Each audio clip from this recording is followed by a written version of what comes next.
धूरा लगाए।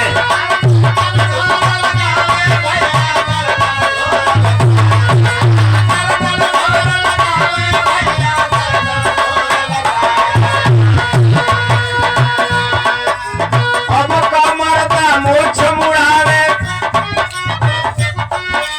अब कमरदा मोछ मुड़ावे, कमर खूब हिलावे, काहे फुहर पातर गाना अरे बापो, काहे फुहर पातर।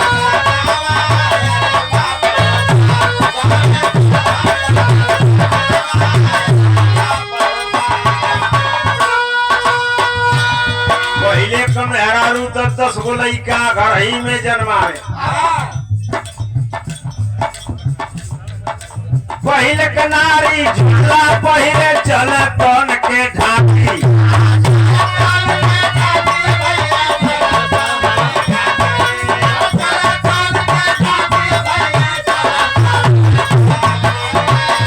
ये देखे माननी हमारे प्रजापति मर्यादपुर के रहने वाले हैं, जिनका ये साउंड का व्यवस्था है, उनके तरफ से बहुत बहुत रुपये से सम्मानित किया गया।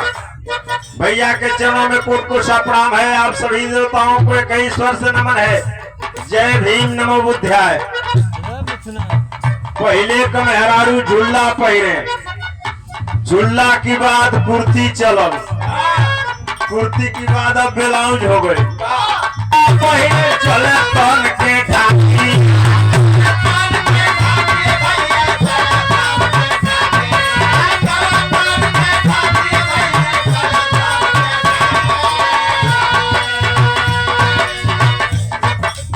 अब कनारी चले उघारी,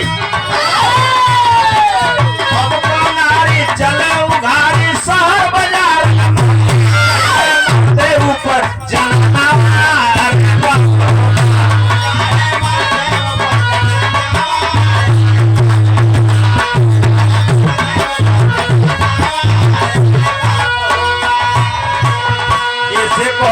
कि मर्दे ऊपर जनाना चढ़ गई भाई। ये धरती में, ये धरती पर दुइये गो लड़की दौड़ रहे, उघारी शहर बाजार हमें मारी।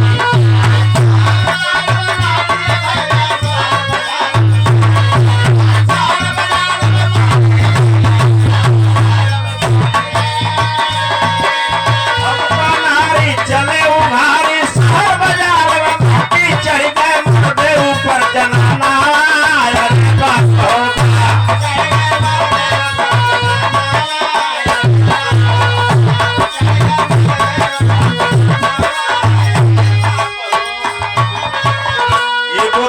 डीजे चल गई बा भैया।